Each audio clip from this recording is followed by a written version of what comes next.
In the autumn of 1798, 17 travelers disappeared along a 20-mile stretch of the Wilderness Road in southeastern Kentucky.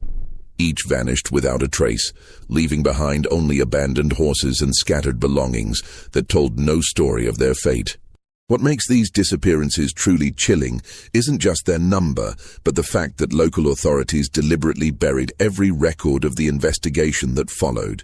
For over 2 centuries, the truth about the Hardin family farm remained hidden in sealed court documents, until a county clerk's discovery in 1987 revealed the most disturbing case of organized murder in early American frontier history. The documents describe a killing operation so methodical, so perfectly disguised as Christian charity, that it operated for 8 years without detection. Before we continue with the story of the farm that became Kentucky's first house of horrors, make sure to subscribe to our channel and hit that notification bell. We're about to uncover secrets that powerful families tried to keep buried forever. And tell us in the comments, what state are you listening from? We love hearing from our community of mystery seekers. The discovery that would eventually expose the Hardin family's crimes began not with screams in the night, but with the simple act of bureaucratic housekeeping in a dusty courthouse basement. Southeastern Kentucky in 1798 was a land caught between civilization and wilderness, where the promise of prosperity drew thousands westward along treacherous mountain paths.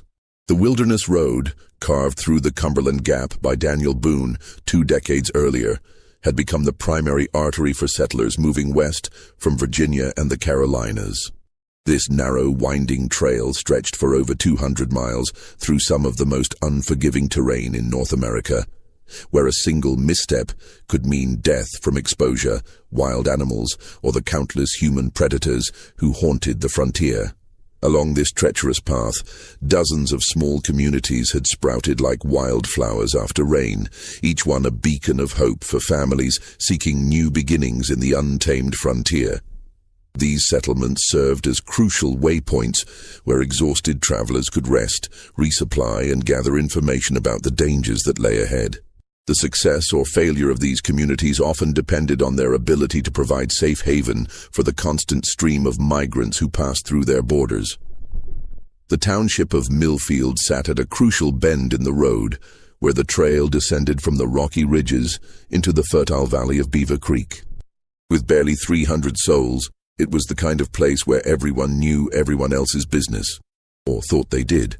The town had been established in 1794, by a group of Virginia Baptists seeking religious freedom, and their influence could be seen in every aspect of community life. Sunday services were mandatory for all residents, and the town council enforced strict moral codes that governed everything from drinking to dancing. The settlement centered around Hendrick's General Store, a weathered log building that served as both trading post and informal courthouse. Jeremiah Hendricks, a gruff former militiaman who had fought Indians alongside Daniel Boone himself, ran the establishment with an iron fist and a keen eye for profit. His store stocked everything a traveler might need: gunpowder, salt, whiskey, blankets, and the latest news from the civilized world beyond the mountains. Nearby stood the Cumberland Inn, a 2-story structure that represented the height of frontier luxury. Martha Crane, the widow who operated the inn, had arrived from Philadelphia 5 years earlier with enough money to build the finest accommodations between Lexington and the Virginia border. Travelers could find a hot meal and a clean bed for 2 bits a night, along with the kind of civilized conversation that reminded them of the world they had left behind.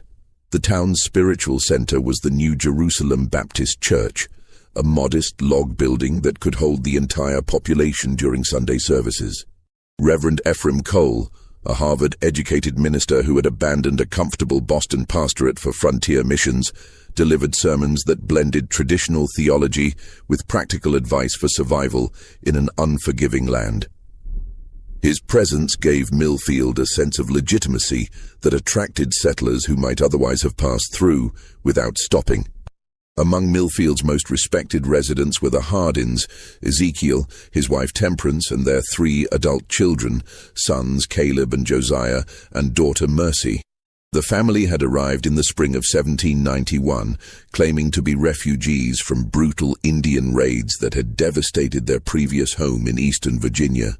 They quickly established themselves as pillars of the small community, with Ezekiel serving as a lay preacher who assisted Reverend Cole, and Temperance organizing charitable efforts for struggling families who arrived with little more than the clothes on their backs.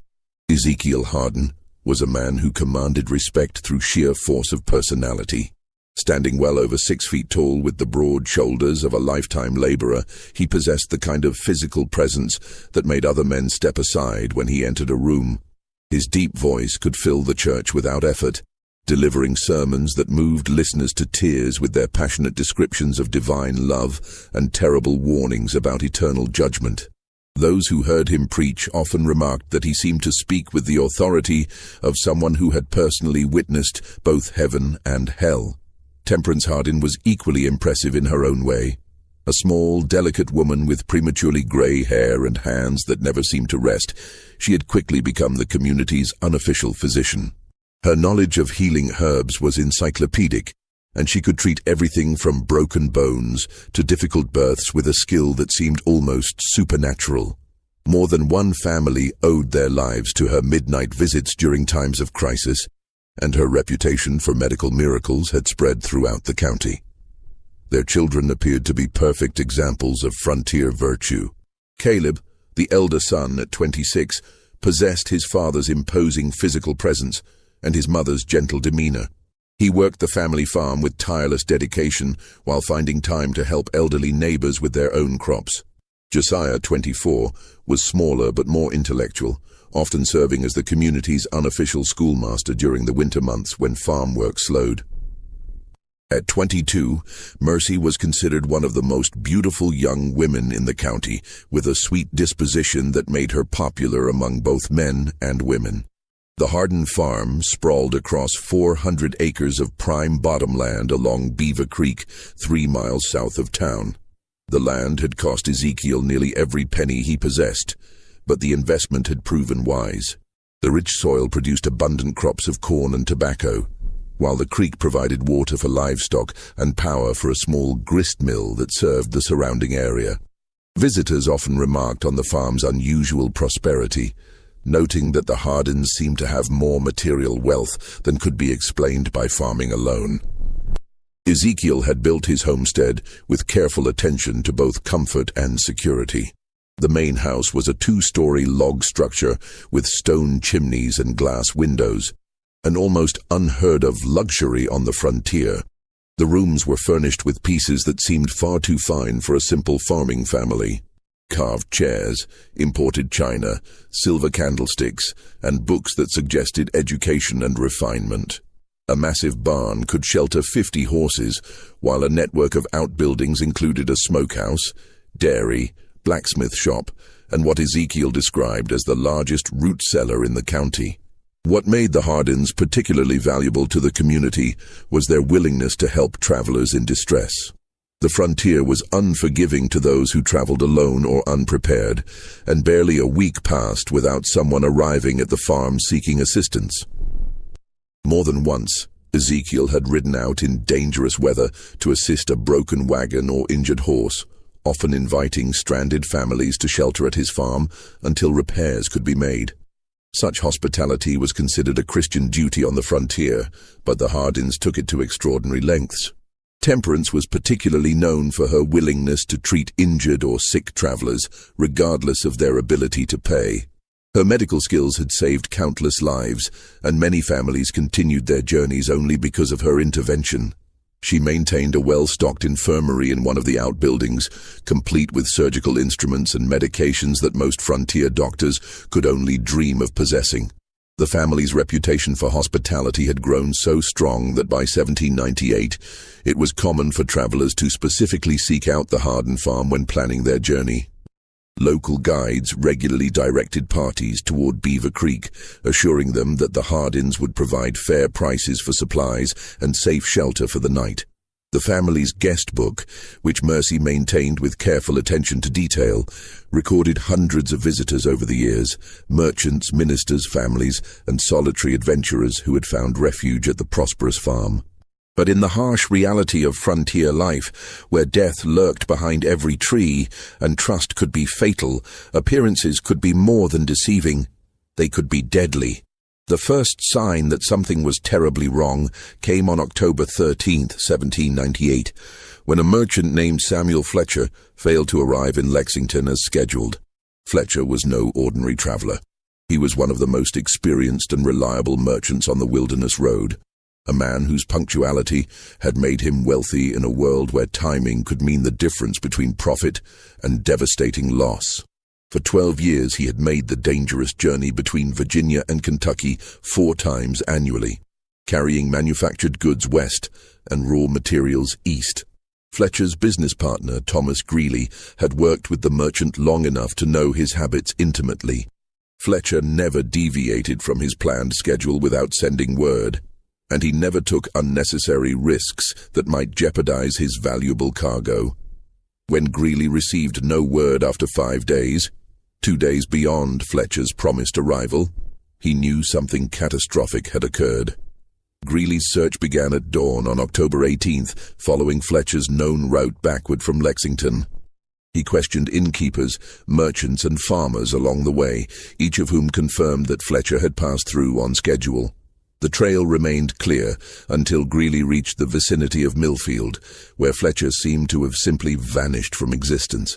The discovery of Fletcher's horse came at noon on the second day of searching. The distinctive bay mare was found grazing loose near Miller's Creek, still wearing its saddle but showing no signs of injury or distress.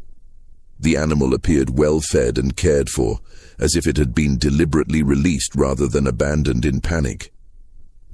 Most puzzling of all, the horse's bridle had been removed and hung carefully on a nearby tree branch, an act that suggested human intervention rather than accident. Fletcher's saddlebags remained intact, containing his trading goods and a leather pouch with nearly $50 in silver coins, a fortune that represented months of dangerous work. The money's presence ruled out simple robbery, the most common explanation for frontier disappearances. Even more disturbing, Fletcher's personal effects were scattered in a deliberate line, leading away from the road toward the interior woodlands, as if he had been forced to drop them one by one while being dragged from his horse. The local constable, Jacob Winters, was a man uniquely qualified to investigate such mysteries. A former Continental Army sergeant who had served under Anthony Wayne in the Ohio campaigns, Winters possessed both the investigative skills and the stomach for violence that frontier law enforcement required. He had seen enough death and deception to know that the most obvious explanations were often the most wrong, and Fletcher's disappearance struck him as anything but ordinary.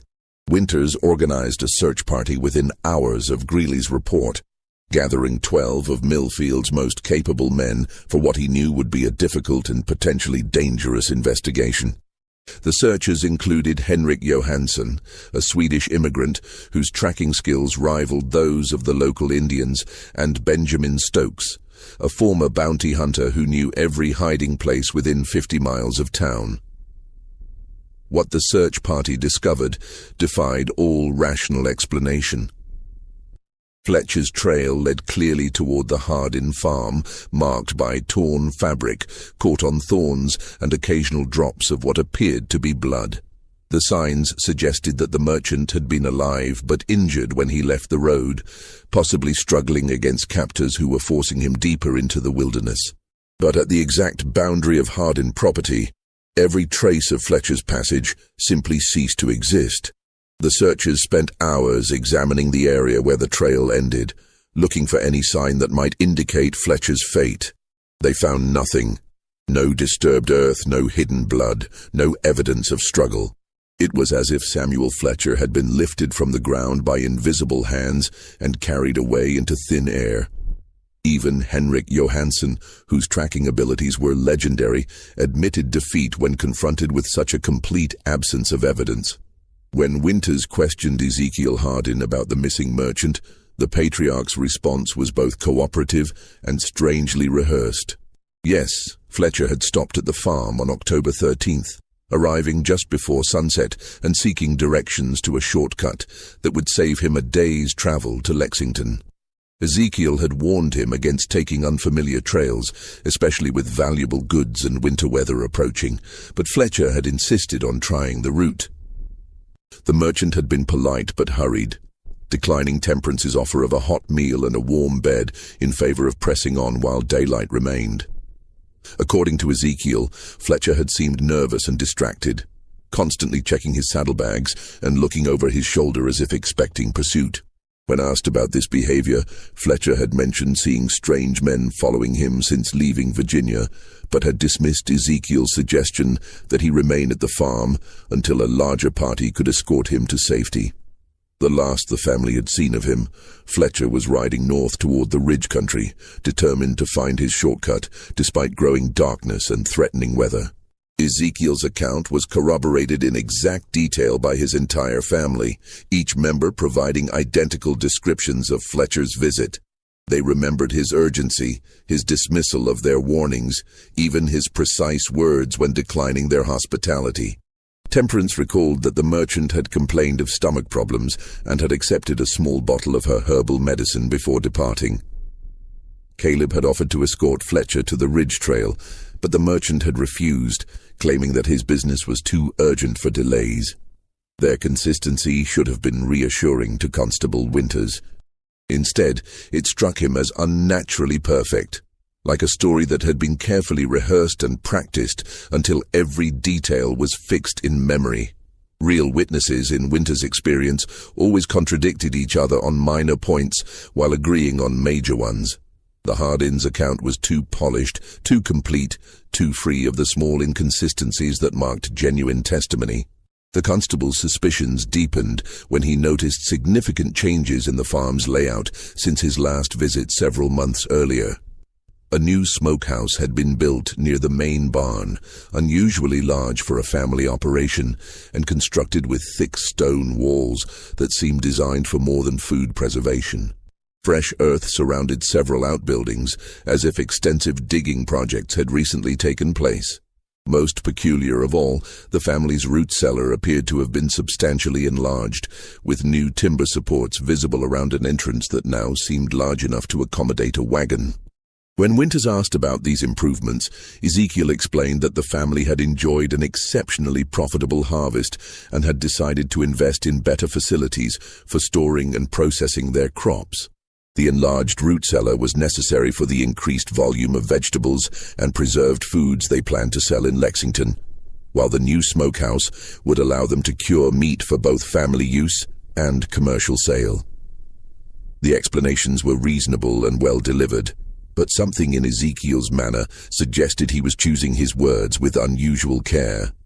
Most disturbing of all, the family's usual warmth seemed forced during Winters' visit, their famous hospitality carrying an undercurrent of nervous energy that the constable couldn't ignore. Temperance's hands shook slightly as she served coffee, and Mercy kept glancing toward her father, as if seeking approval for every word she spoke. Even Caleb and Josiah, normally confident and outgoing young men, seemed subdued and watchful in ways that suggested they were hiding something significant. But without concrete evidence of wrongdoing, there was little Constable Winters could legally do. Fletcher's case was officially recorded as a probable highway robbery or Indian attack, his name added to the growing list of frontier casualties that marked the price of westward expansion. The merchant's horse was sold at auction to cover his outstanding debts, and within a month, Samuel Fletcher existed only in the memories of those who had known him. Yet Fletcher's disappearance would prove to be just the beginning of a pattern that would terrorize the Wilderness Road for the next 8 months, transforming a prosperous farming community into a place where travelers whispered warnings and parents kept their children close to home after dark. Throughout the winter of 1798 and into the spring of 1799, the disappearances continued with terrifying regularity that defied all rational explanation. Every 2 to 3 weeks, another traveler would vanish without explanation along the same stretch of road. creating a zone of fear that stretched for nearly 20 miles in every direction from Millfield. The victims varied dramatically in age, wealth, and traveling circumstances. Solitary merchants like Fletcher, small family groups, even heavily armed parties traveling together for mutual protection. What united them was their complete disappearance, and the fact that each had been seen heading toward or inquiring about directions to the Hardin farm before vanishing into the wilderness. Dr.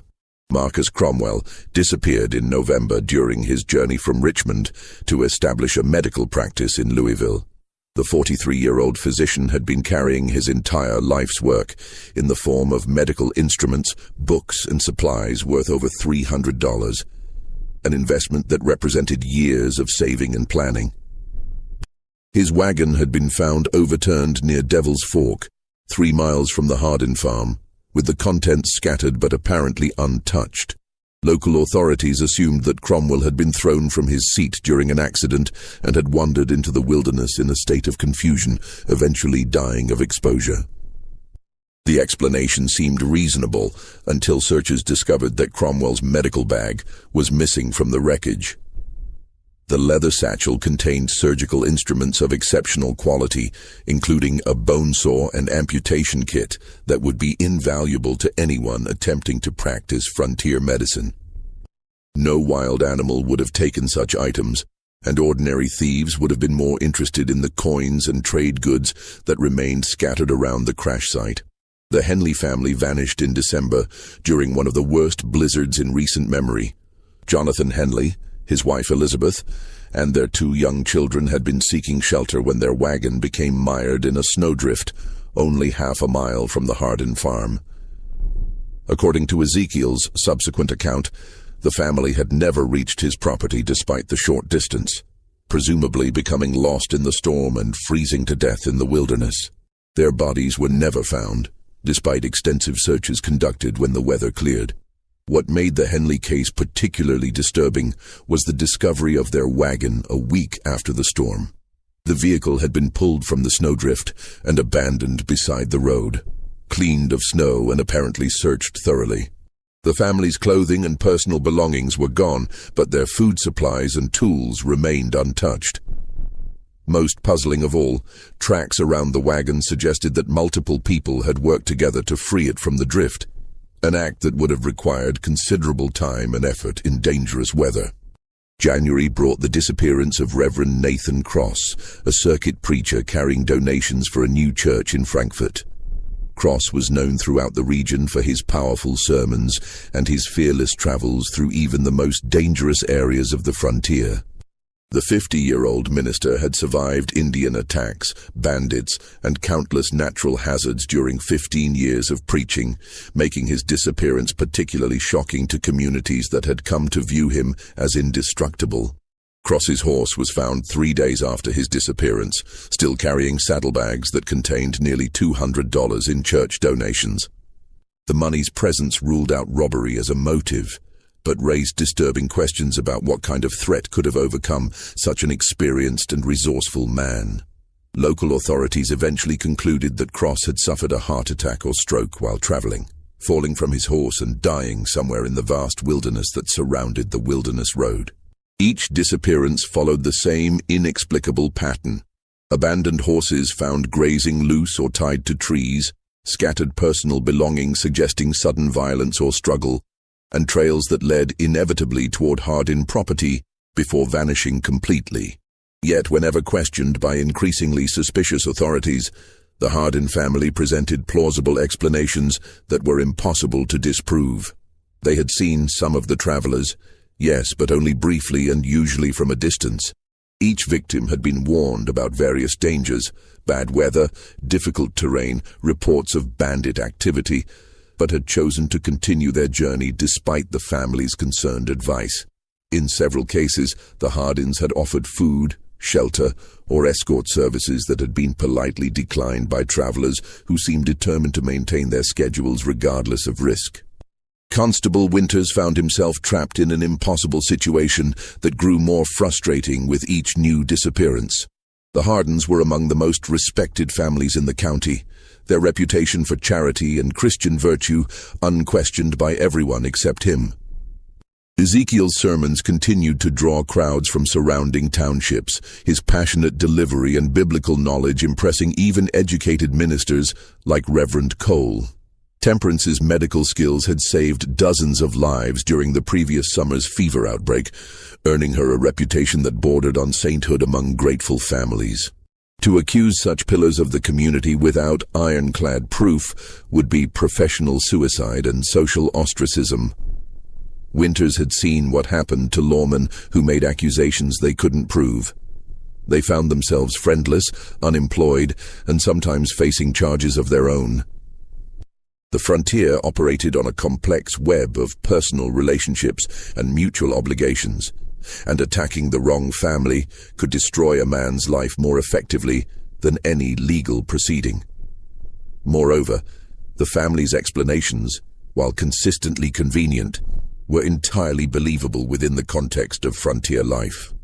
The wilderness road was genuinely dangerous, plagued by bandits, hostile Indians, severe weather, and the countless natural hazards that claimed lives regularly.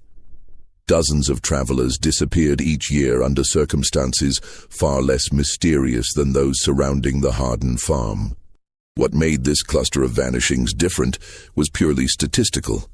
Too many people, too close together, all last seen in the same general area.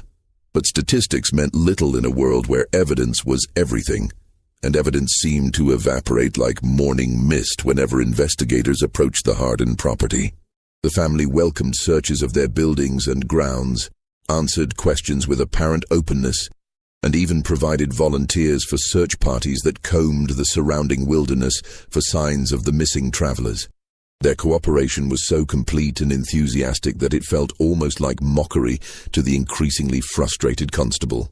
The first crack in the family's carefully maintained facade came from an unexpected source. 9-year-old Timothy Vaughan, whose family lived on a small homestead 2 miles east of the Hardin farm. Timothy was known throughout the community as an imaginative child who loved to explore the woods around his family's property, often returning home with elaborate stories about the wildlife and natural wonders he had discovered during his adventures. In March 1799, young Timothy approached Constable Winters with a story that initially seemed like another product of childish imagination. The boy claimed he had been exploring the woods near Beaver Creek when he heard screaming coming from the direction of the Hardin farm. But these weren't the kind of screams that came from accidents, arguments, or even childbirth. They were the sustained, desperate cries of someone in mortal terror, rising and falling in patterns that suggested both physical pain and psychological torment. According to Timothy, he had heard such sounds at least 5 times over the winter, always during the darkest hours of night, when decent folk should be asleep. The screaming would continue for what seemed like hours, sometimes accompanied by other sounds that the boy couldn't identify: rhythmic hammering, the creak of pulleys or ropes, and occasionally what sounded like multiple voices chanting in unison. The sounds always ended abruptly, followed by a silence so complete that Timothy wondered if he had imagined the entire episode. When Winters questioned the boy's parents, they admitted to hearing strange sounds themselves, but had dismissed them as natural phenomena common to frontier life. Animal calls distorted by wind and distance, perhaps, or the sounds of nocturnal predators hunting in the wilderness. After all, the Hardins were good Christian folk who had never given anyone cause for suspicion. What possible explanation could there be for screaming in the night coming from such a respectable household? Timothy's account might have been dismissed as childhood imagination or misinterpreted natural sounds, except for one detail that gave Constable Winters considerable pause. When pressed for specifics, the boy could accurately describe the approximate dates when he had heard the screaming, and each corresponded exactly with the estimated time of a traveler's disappearance. The correlation was too precise to be coincidental, too consistent to be explained by chance. Armed with Timothy Vaughan's disturbing testimony, Constable Winters began to build a case against the Hardin family with the methodical patience of a man who understood that accusations against such prominent citizens would require absolutely unassailable proof. He started by quietly interviewing other neighbors who lived within hearing distance of the farm, asking carefully worded questions that wouldn't reveal his growing suspicions or alert the Hardins to his investigation. What emerged from these discreet inquiries was a disturbing pattern of small inconsistencies and unexplained phenomena that had been overlooked, dismissed, or rationalized away by people who trusted the family's reputation more than their own observations. Each piece of evidence was minor when considered individually, but together they painted a picture that made Winter's blood run cold. Sarah Mitchell, whose small farm lay closest to the Hardin property, recalled several nights when she had seen unusual activity at their homestead. Lanterns moving between buildings at hours when decent folk should be sleeping, the sounds of digging and heavy construction that seemed to continue until dawn. When she had mentioned these observations to Temperance Hardin after church services, the woman had offered a reasonable explanation. The family was working on extensive improvements to their root cellar and other storage facilities, and they preferred to do such labor during cool night hours rather than waste precious daylight that could be spent tending crops. The explanation had satisfied Sarah at the time, but in retrospect she realized that the nighttime construction had continued for months longer than any reasonable building project would require. Moreover, she had never seen evidence of the massive amounts of excavated earth that such extensive digging should have produced. When pressed by Winters for more details, Sarah admitted that the sounds had often been accompanied by what seemed like muffled voices, and occasionally what might have been cries of pain or distress. Old Henrik Johansson, whose farm bordered the Hardin property to the north, reported findings that were even more troubling. The Swedish immigrant, whose tracking and hunting skills were legendary throughout the county, had discovered animal bones scattered along their shared fence line. Not the normal remains of butchered livestock, but bones that had been cracked, gnawed, and processed in ways that suggested something far more sinister than ordinary farming activities. The bones included skulls and long bones from horses, cattle, and pigs, but also smaller fragments that Johansson couldn't identify despite his extensive knowledge of local wildlife. Most disturbing of all, some of the bones showed evidence of being deliberately broken with tools, while others bore saw marks that suggested systematic dismemberment rather than natural decomposition or predator activity. When Johansson had approached Ezekiel about the mysterious bone deposits, the patriarch had offered a plausible but somehow unsatisfying explanation. Wild animals had been particularly troublesome that winter, he claimed, forcing the family to dispose of several diseased livestock carcasses by scattering the remains throughout the woods. The bone fragments were simply the result of scavengers and weather breaking down these disposed carcasses over time. But Johansson's trained eye had noticed details that contradicted this innocent explanation. The bones were too clean, too systematically processed, and too widely distributed to be the result of natural decomposition. Moreover, many of the fragments showed evidence of being boiled or otherwise treated with heat, suggesting deliberate processing rather than simple disposal of diseased animals. Most tellingly, several neighbors reported dramatic changes in the Hardin family's behavior and demeanor over the past year. The children, once friendly and outgoing members of the community, had become withdrawn and secretive, avoiding social gatherings and speaking only when directly addressed. Caleb and Josiah, who had previously been popular among young people their age, now seemed nervous and distracted during public interactions, as if constantly preoccupied with private concerns. Mercy Hardin's transformation was particularly striking. The young woman who had once been considered one of the most beautiful and vivacious girls in the county now appeared haggard and prematurely aged, her face carrying a haunted expression that made people uncomfortable. She had stopped attending social functions entirely, and when she did appear in public, she seemed to shrink from human contact as if afraid of revealing some terrible secret. Even Ezekiel's sermons had taken on a darker tone over the past months, dwelling obsessively on themes of divine judgment, the punishment of sinners, and the necessity of eliminating evil from the world. Where his preaching had once emphasized God's love and mercy, it now focused almost exclusively on wrath and retribution. Several church members had privately expressed concern about the increasingly violent imagery in his biblical interpretations. Constable Winters also discovered disturbing gaps in the Hardin family's background story that raised serious questions about their true identity and origins. While they claimed to be refugees from Indian raids in eastern Virginia, no one had been able to verify their previous residence or confirm the specific attacks that had supposedly driven them westward. Winters' inquiries to authorities in Virginia had produced no records of any Hardin family being affected by Indian violence in the time period they claimed. Moreover, the family's arrival in Kentucky seemed to mark the beginning of their documented existence, as if the Hardins had materialized from nothing in the spring of 1791. They possessed no letters from relatives, no business records from their previous life, no personal effects that predated their appearance in Millfield. For a family claiming to have lost everything to Indian raids, they had managed to arrive in Kentucky with substantial financial resources and an impressive collection of household goods.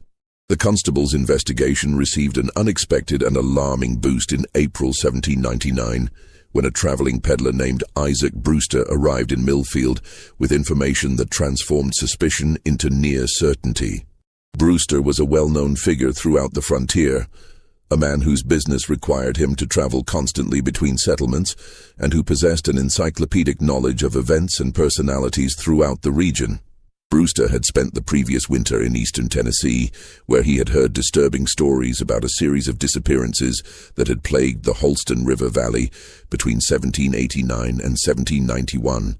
According to local accounts, at least 15 travelers had vanished along a remote stretch of road near a prosperous farm operated by a family named Harper. Zachariah Harper, his wife Prudence, and their 3 adult children. The similarities between the Tennessee disappearances and the current Kentucky cases were so striking that they couldn't possibly be coincidental. The pattern was identical. Travelers would be seen heading toward the Harper property and would simply vanish, leaving behind only scattered belongings and abandoned horses. Local authorities had suspected the family, but had never been able to prove their involvement, hampered by the same lack of physical evidence that was frustrating Winters' current investigation. Even more chilling were Brewster's descriptions of the Harper family themselves. Zachariah was a lay preacher, known for his powerful sermons and charitable works, while Prudence was respected throughout the region for her exceptional healing abilities. They had arrived in the valley claiming to be refugees from Indian raids, with no verifiable history before their sudden appearance. The family was known for their hospitality to travelers and had built a reputation as pillars of their community. When Brewster described the physical appearance of the Harper family, Winters felt his blood turn to ice water. Zachariah Harper had been a tall, imposing man with prematurely gray hair and penetrating eyes. Prudence was small and delicate with skilled hands and an extensive knowledge of medicinal herbs. Their children matched the ages and descriptions of Caleb, Josiah, and Mercy Hardin so closely that they could have been the same people. Most damning of all, the Harper family had vanished overnight in the spring of 1791. Abandoning their farm and disappearing without explanation, just as suspicion about the disappearances was beginning to focus on their property. Neighbors had found the homestead deserted, with signs of hasty departure and deliberate destruction. Buildings had been partially burned, wells had been filled with rocks and debris, and the entire farm showed evidence of systematic elimination of anything that might provide clues to the family's true identity or activities. When Tennessee authorities had finally obtained warrants to search the abandoned Harper property, they had made discoveries that still haunted the investigators who participated. Hidden throughout the woods surrounding the farm were dozens of shallow graves containing the remains of both animals and humans. The human remains included personal effects belonging to several of the missing travelers, creating undeniable evidence that the Harper family had been responsible for multiple murders. But by then, the killers had vanished completely, leaving behind only their crimes and the mystery of their true identities. A 6-month manhunt had failed to locate any trace of the Harper family, and the case had eventually been closed with the assumption that they had either died in the wilderness or fled to territories beyond the reach of American law. The implications of Brewster's revelations were staggering and terrifying. If his account was accurate, the Hardin family were not merely local criminals who had committed a few opportunistic murders. They were experienced serial killers who had perfected their methods over years of practice, moving from region to region when suspicion grew too strong and leaving behind a trail of bodies that stretched across multiple states. Even worse, their current operation in Kentucky appeared to be far more sophisticated and successful than their previous activities in Tennessee. They had learned from their mistakes, developed better methods of disposing of evidence, and created a more convincing cover identity that had allowed them to operate undetected for 8 years. The number of victims in Kentucky likely far exceeded those in Tennessee, representing one of the most extensive killing sprees in American criminal history. The weight of Isaac Brewster's testimony pressed down on Constable Winters like a physical burden. But he knew that, compelling as the evidence might be, it would not be sufficient to secure convictions against the Hardin family in a court of law. Frontier justice moved deliberately, and judges required ironclad physical evidence before authorizing arrests that could destroy innocent lives and tear apart established communities. The constable needed proof that would stand up under the scrutiny of skeptical attorneys and suspicious juries. Evidence that could not be explained away or dismissed as coincidence. The breakthrough he desperately needed came from the last source he would have expected: Mercy Hardin herself. On the night of May 22, 1799, the 22-year-old woman appeared at Winter's cabin like a ghost materializing from the darkness, her face streaked with tears and her hands trembling with barely controlled terror. What she told him during the next 3 hours would finally expose the full horror of what had been happening at the Hardin farm and provide the evidence necessary to bring Kentucky's most notorious family of killers to justice. According to Mercy's devastating confession, her family had been systematically murdering travelers for over 8 years, beginning just months after their arrival in Kentucky.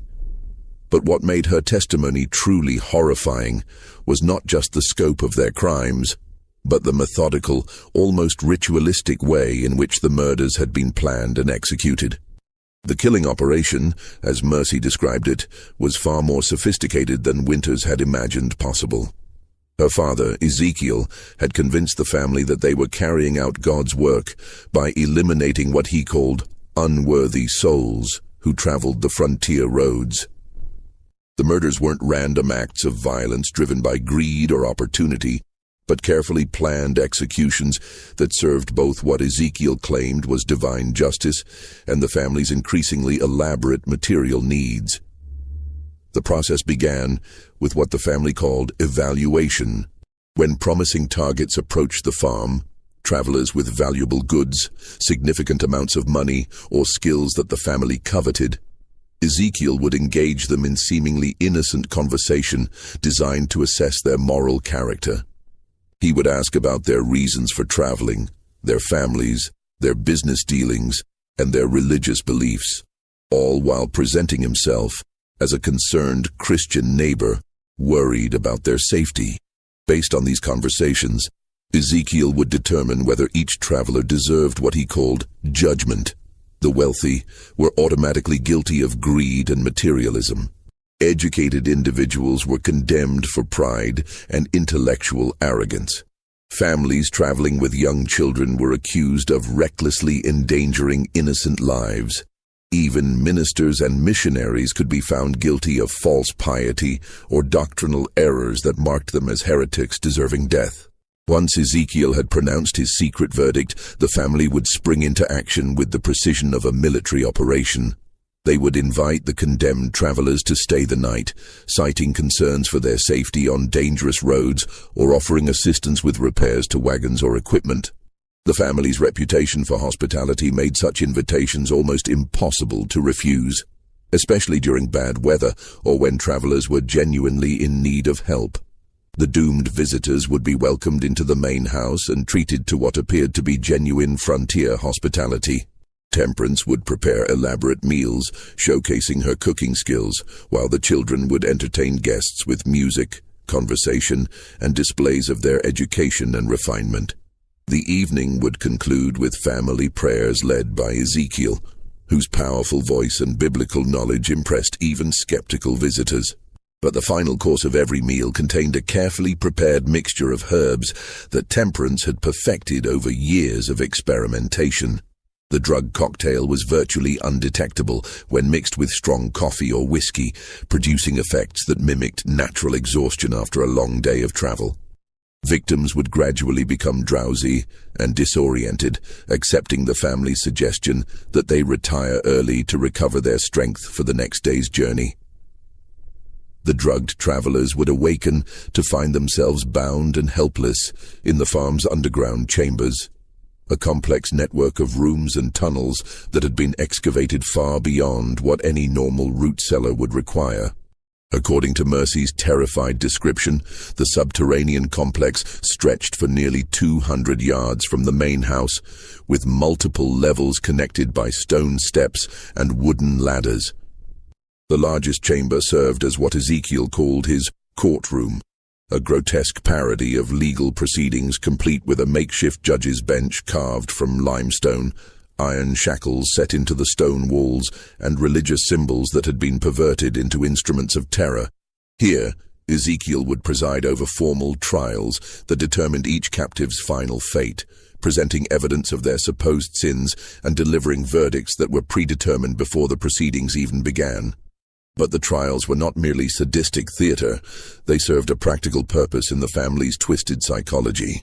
By framing the murders as acts of divine justice rather than simple crimes, Ezekiel had created a belief system that allowed his family to commit atrocities while maintaining their self-image as righteous Christians. Each killing became a religious duty, each victim a sacrifice offered to purify the frontier of unworthy souls. The sentences handed down in Ezekiel's underground courtroom varied according to his assessment of each victim's sins and the family's current needs. Some prisoners were kept alive for weeks or even months, forced to use their skills for the family's benefit before being executed. Dr. Cromwell, the physician who had disappeared in November, had been compelled to train Temperance in advanced surgical techniques before his death. Reverend Cross had been forced to write sermons that Ezekiel later delivered as his own, enhancing his reputation as a biblical scholar. Others faced immediate execution, usually by methods that Ezekiel claimed were biblically sanctioned. Hanging was reserved for thieves and bandits, while drowning in the underground cisterns was the fate of those guilty of pride or blasphemy. The most elaborate executions were saved for those whom Ezekiel judged to be the most wicked, a category that included wealthy merchants, government officials, and anyone who had shown skepticism about frontier religion. Just when we thought we'd seen it all, the horror in Kentucky intensifies. If this story is giving you chills, share this video with a friend who loves dark mysteries, hit that like button to support our content, and don't forget to subscribe to never miss stories like this. Let's discover together what happens next. Mercy's testimony revealed the systematic nature of the family's crimes in terrifying detail. Each member had been assigned specific roles in both the murders and the elaborate cover-up that followed.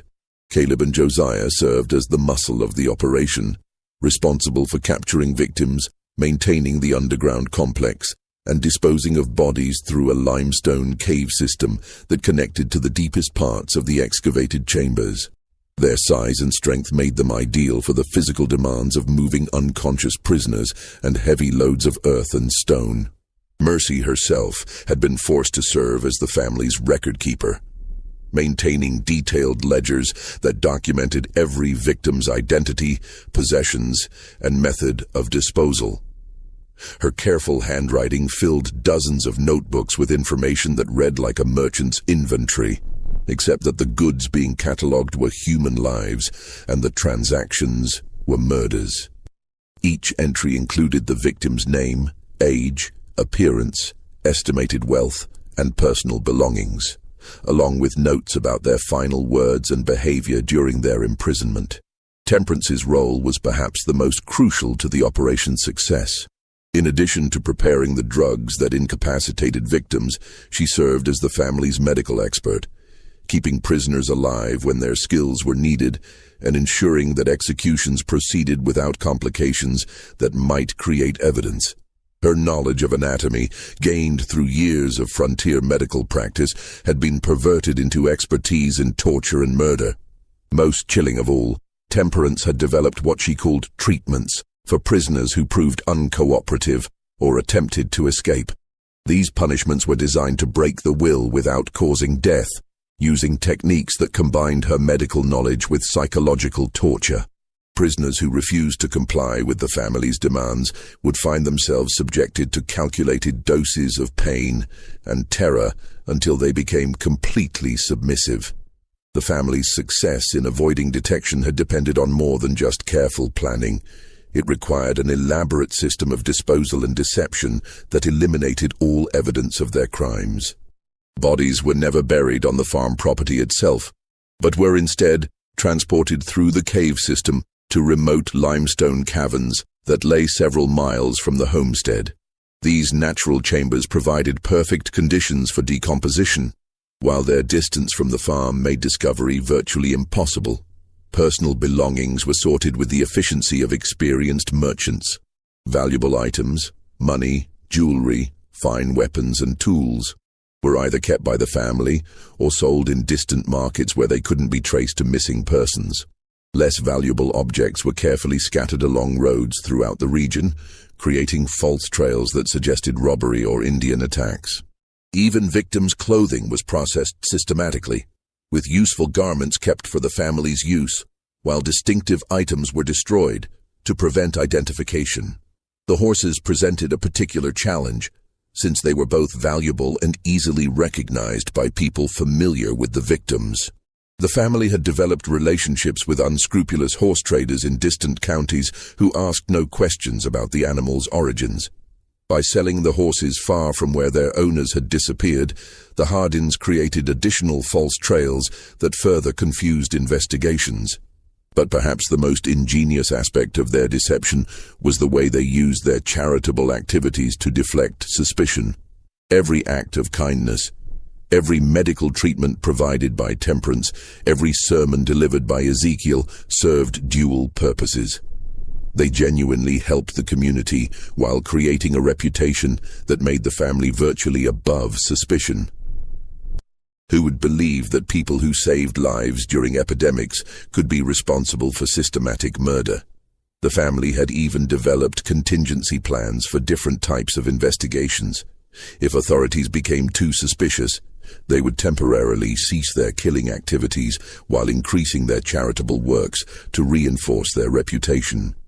They had identified several escape routes that would allow them to abandon the farm quickly if discovery seemed imminent, just as they had done when leaving Tennessee years earlier. According to Mercy, the family had been planning to expand their operation significantly. They had identified several other remote farms along the Wilderness Road where similar trials could be conducted, creating a network of killing sites that would allow them to operate with even greater impunity. The ultimate goal was to establish what Ezekiel called courts of divine justice throughout the frontier, eliminating unworthy travelers on a scale that would reshape the moral character of the entire region. But what finally drove Mercy to confession was not moral awakening or sudden conscience. It was terror for her own life. She revealed that Ezekiel had grown increasingly paranoid about potential discovery and had begun to view anyone who might pose a threat as deserving of judgment. That list now included several neighbors who had asked too many questions. Isaac Brewster, the peddler, who had been making inquiries about the Tennessee disappearances, and even Constable Winters himself. More immediately terrifying, Mercy disclosed that another victim was currently being held in the underground chambers. A traveling surveyor named William Patterson, who had been captured 3 days earlier and was scheduled for trial the following night. But Patterson was not the only prisoner in the family's custody. Unknown to the outside world, they were also holding 2 other captives. a young woman named Rebecca Foster who had been missing for over a week, and an elderly man identified as Luther Grimsby, a traveling preacher who had disappeared the previous month. The revelation that multiple victims were being held simultaneously showed how confident the family had become in their methods and how dramatically they had escalated their activities. What had begun as opportunistic murders of isolated travelers had evolved into something approaching an industrial killing operation, with prisoners being held, sorted, and executed according to an elaborate schedule that treated human life as raw material for the family's twisted purposes. Winters realized that time had run out for careful investigation and legal procedures. If Mercy's information was accurate, innocent people were going to die within hours unless immediate action was taken. But he also knew that a direct confrontation with the Hardin family would be extraordinarily dangerous. They were armed, prepared for resistance, and operating from a fortified position that they had spent years perfecting for exactly this type of situation. Constable Winters faced the most difficult decision of his law enforcement career, knowing that every choice carried deadly consequences. He could attempt to arrest the Hardin family single-handed, risking not only his own life, but potentially alerting them to escape before their current victims could be rescued. Alternatively, he could ride to Lexington for reinforcements, almost certainly condemning Patterson, Foster, and Grimsby to death, while giving the Hardins time to destroy evidence and flee to another territory where they could resume their killing spree. The choice became easier when Winters realized he wouldn't have to act alone. Henrik Johansson, the Swedish farmer whose suspicions had been growing for months, volunteered immediately when approached for assistance. The immigrant's military experience in the Swedish army and his intimate knowledge of the local terrain made him an invaluable ally for what would essentially be a combat operation. Isaac Brewster also volunteered his services, driven by guilt over his failure to expose the Harper family's crimes in Tennessee years earlier. The peddler's knowledge of the family's previous methods and his experience with frontier violence would be crucial in anticipating their likely responses to attack. Two other men from town, Benjamin Stokes, the former bounty hunter, and Daniel Crawford, a veteran of Indian fighting, completed the hastily assembled rescue party. The plan they developed was necessarily simple, but extremely dangerous. The group would approach the Hardin farm after midnight on May 23rd, using darkness and surprise to overcome the family's defensive advantages. Their primary objective was rescuing the imprisoned victims, with capturing the killers being a secondary consideration. If the Hardins could not be taken alive, the rescuers were prepared to use whatever force necessary to prevent their escape. Mercy provided crucial intelligence about the farm's layout and the family's likely defensive positions. The underground complex had only two entrances, the main access through the enlarged root cellar and a concealed emergency exit that emerged in the woods nearly a quarter-mile from the main house. The family kept weapons cached at both locations, and Ezekiel had drilled his sons in defensive tactics designed to hold off attackers long enough for the family to escape through the cave system. The approach to the farm required crossing nearly a mile of open ground that would leave the rescuers completely exposed if detected. Johansson's tracking skills proved invaluable in identifying a route that used creek beds and tree lines to provide maximum concealment. The group moved with the silence of experienced hunters, each man understanding that discovery would likely mean death for both themselves and the prisoners they were trying to save. What they discovered when they reached the Hardin property exceeded their worst expectations, and confirmed that Mercy's testimony had actually understated the scope of her family's crimes. The farm showed clear evidence of recent excavation work far beyond what any normal agricultural operation would require. Piles of earth and stone were scattered throughout the property, while the smell of lime and decay hung in the air like a physical presence. The main house appeared normal from the outside, with warm light glowing in the windows and smoke rising from the chimneys. But as the rescuers drew closer, they could hear sounds that chilled their blood, muffled voices coming from beneath the ground, occasional screams that were quickly silenced, and the rhythmic sound of metal striking stone that suggested ongoing construction work in the underground chambers. The rescue operation began at precisely 2 a.m., when the raiders believed the family would be least alert and most vulnerable to surprise attack. Winters and Johansson approached the main entrance to the underground complex, while Stokes and Crawford positioned themselves to block the emergency exit. Brewster remained with the horses, ready to provide covering fire if the operation went wrong. The root cellar entrance proved to be far more elaborate than Mercy had described. What appeared from the surface to be a simple storage facility was actually a sophisticated fortification with multiple defensive positions and clear fields of fire. The Hardins had spent years preparing for exactly this type of assault, creating killing zones that would allow a small number of defenders to hold off a much larger attacking force.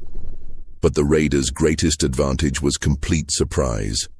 The family had grown complacent after years of successful operation, never imagining that their carefully maintained cover could be penetrated by local law enforcement. When Winters and Johansson descended into the underground complex, they found Ezekiel and his sons completely unprepared for resistance, focused instead on the grisly business of preparing their current victims for execution. The rescue of the prisoners was both easier and more horrifying than the raiders had anticipated. They found William Patterson chained in a stone cell barely large enough for a man to stand upright, weak from days without adequate food, but alive and coherent.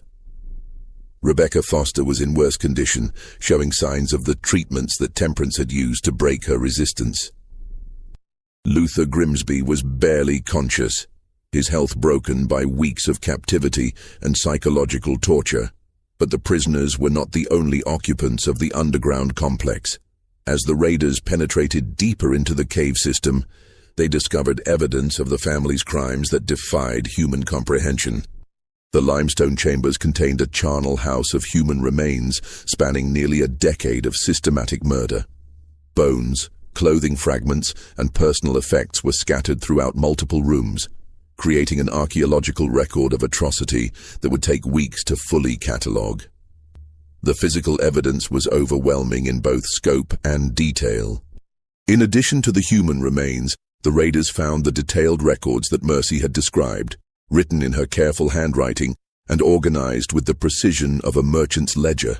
The notebooks contained the names, descriptions, and final possessions of 67 victims spanning 8 years, far more than the investigation had uncovered, and representing one of the most extensive killing sprees in American criminal history. But perhaps the most damning evidence was discovered in what Ezekiel had called his courtroom.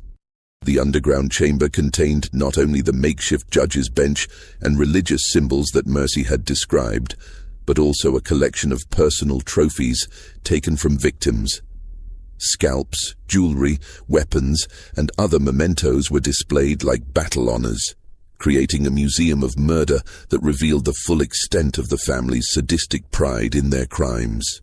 The capture of the Hardin family proved to be swift but violent, as Ezekiel and his sons attempted to fight their way out of the underground complex rather than face the justice they had denied their victims.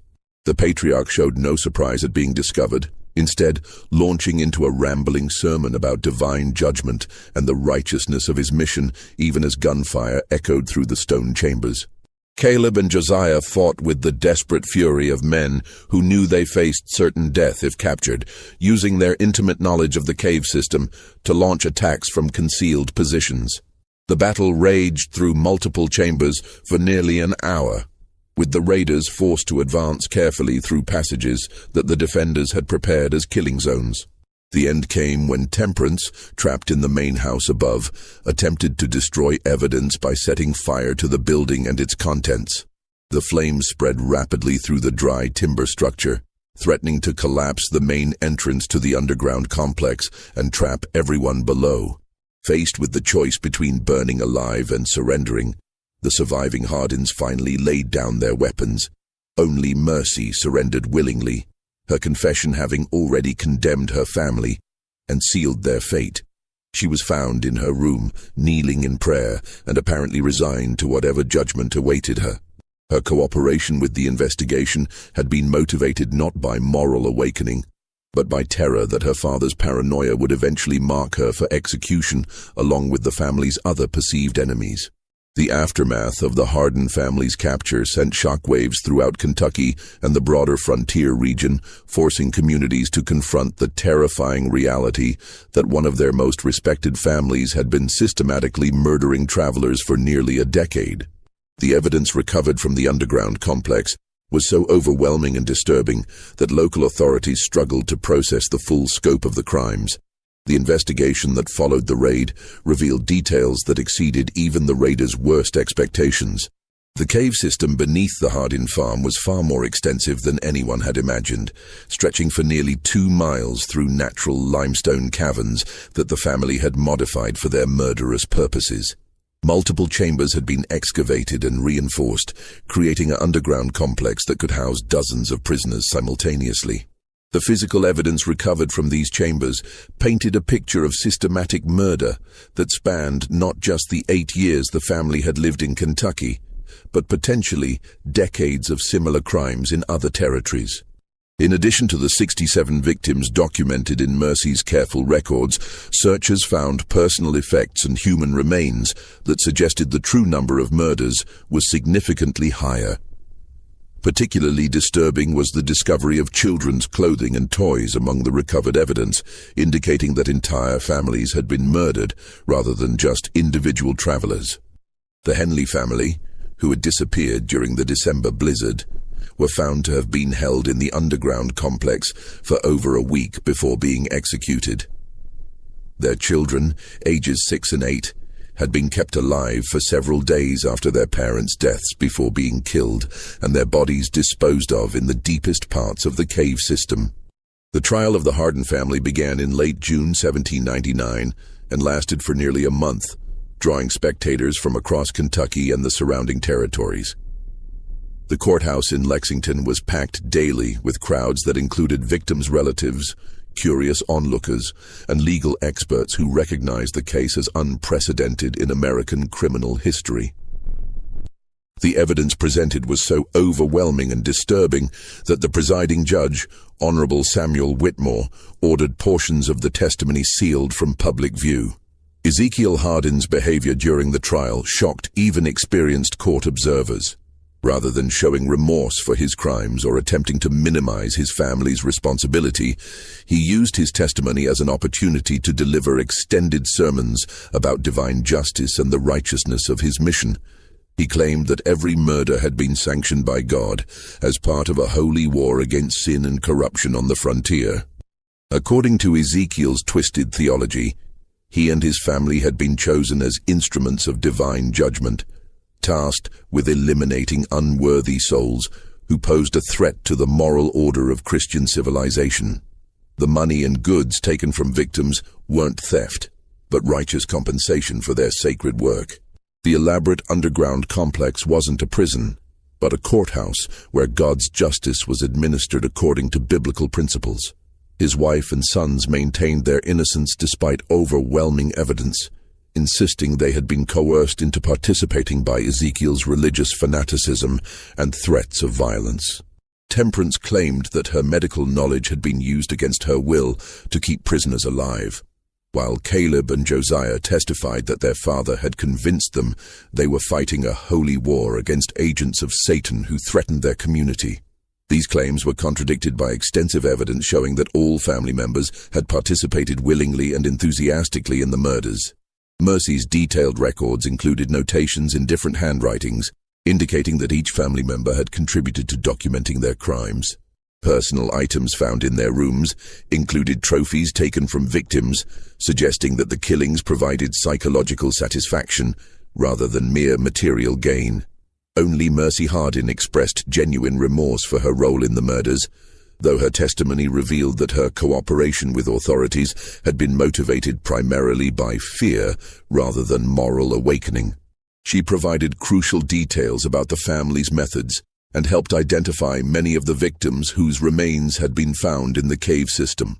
Her willingness to testify against her family members earned her a degree of mercy from prosecutors, though she would still face severe punishment for her participation in the crimes. The sentences handed down by Judge Whitmore were swift and decisive, reflecting both the severity of the crimes and the community's demand for justice.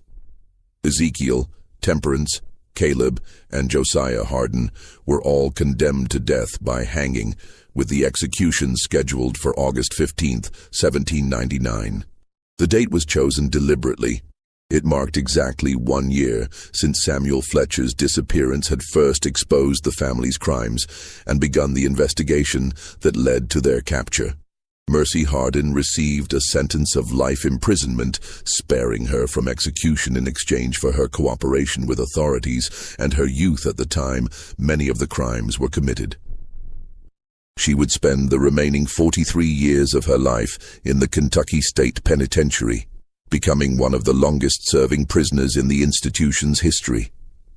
The executions drew the largest crowd in Kentucky's history to that point, with over 4,000 people traveling from throughout the region to witness the end of the frontier's most notorious family of killers. The event took on an almost carnival atmosphere, with vendors selling food and drink to spectators who had made long journeys to see justice served. Ezekiel maintained his religious fanaticism to the very end, using his final words to deliver a rambling sermon in which he cursed the community that had rejected his vision of divine justice. He predicted that God would punish Kentucky for executing his chosen servants, and that the frontier would be overrun by the very sinners his family had worked to eliminate. His wife and sons died in silence, their deaths bringing closure to one of the darkest chapters in early American criminal history. The Hardin farm was burned to the ground immediately after the executions, with every building reduced to ash and rubble in a ceremony that took on ritualistic significance for the traumatized community. The underground chambers were sealed with explosives and tons of rock, creating a tomb that would ensure the family's victims could finally rest in peace. Local authorities declared the land cursed and forbade any future construction on the site. But the legacy of the Hardin family's crimes extended far beyond their own deaths, establishing important precedents in frontier justice and fundamentally changing how communities viewed the balance between hospitality and security. The case led to new laws requiring background verification for land purchases and established protocols for investigating missing persons that would influence law enforcement practices for decades. More importantly, the Hardin case served as a chilling warning about the dangers of blind trust in religious authority and the ease with which evil could hide behind a facade of respectability.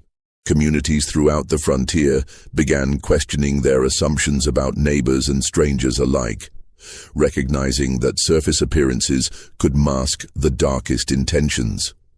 The legal proceedings also established important precedents for the use of circumstantial evidence in capital cases and the protection of witnesses who cooperated with authorities. Mercy Hardin's testimony demonstrated that family loyalty could be overcome by proper incentives and legal protections, paving the way for similar prosecutions in other complex criminal cases. The surviving records of the case were sealed by court order in 1801. With access restricted to law enforcement officials and legal scholars. This decision was made partly to protect the privacy of victims' families, but also to prevent the case from inspiring copycat crimes by other twisted individuals who might see the Hardins' methods as a blueprint for their own murderous ambitions. For nearly 2 centuries, the full truth about the Hardin family remained hidden in those sealed documents, with only fragments of the story surviving in local folklore and family traditions. The few historians who were granted access to the files were required to sign confidentiality agreements that prevented them from publishing their findings or sharing details with other researchers. Even local memory gradually forgot the specific details of the murders, transforming the story into vague tales of bad folks who had once lived along Beaver Creek. The location of the farm itself became uncertain as property lines changed and new settlers arrived who knew nothing of the area's dark history. By the mid-1800s, only a few elderly residents could accurately point out where the Hardin homestead had stood. The rediscovery of the case files in 1987 finally allowed historians to piece together the complete story of Kentucky's first family of serial killers, but even today, many questions remain unanswered. The cave system where the family disposed of their victims has never been fully explored, and authorities believe additional remains may still be hidden in the deepest passages that were too dangerous for 18th-century investigators to access. Modern forensic techniques could potentially reveal much more about the family's crimes, but the sealed caverns would be extremely difficult and expensive to excavate. Local authorities have shown little interest in reopening what they consider a historical matter, preferring to let the dead rest undisturbed rather than risk new revelations that might traumatize descendants of the victims. Perhaps most disturbing of all, the Hardin case has forced historians to reconsider other unexplained disappearances along frontier roads throughout the early American period. How many other respectable families might have been hiding similar secrets? How many missing travelers were victims not of random violence, natural hazards, or Indian attacks, but of carefully planned murders by people they trusted? The statistical analysis of frontier disappearances reveals troubling patterns that suggest the Hardin family may not have been unique. Clusters of vanishings near other prosperous charitable families have been identified in Tennessee, Virginia, North Carolina, and Georgia during the same time period. While none of these cases have been definitively linked to systematic murder, the similarities are striking enough to warrant further investigation. The answers to these questions died with Ezekiel Hardin on that August morning in 1799. But the questions themselves serve as a chilling reminder that evil often wears the most innocent face. The greatest horrors in human history have frequently been committed by those who believed they were doing God's work. And the frontier period of American expansion created countless opportunities for such twisted individuals to operate with impunity. The Hardin case also highlights the vulnerability of isolated communities that valued reputation over evidence and trust over vigilance. The family's success depended not just on their own criminal skills, but on their neighbors' willingness to dismiss uncomfortable evidence in favor of maintaining social harmony. The price of that willingness was measured in human lives. This mystery shows us that the frontier justice of early America was often more complex and disturbing than traditional histories have acknowledged. The expansion westward created not just opportunities for honest settlers seeking new lives, but also perfect hunting grounds for predators who understood how to exploit the trust and desperation of vulnerable travelers. What do you think of this story? Do you believe everything was revealed about the Hardin family's crimes, or might there be even darker secrets still buried beneath the Kentucky soil? Could similar families have operated in other frontier regions without ever being discovered? Leave your comment below and share your theories about this case. If you enjoyed this tale and want more horror stories like this, subscribe, hit the notification bell, and share with someone who loves mysteries. See you in the next video.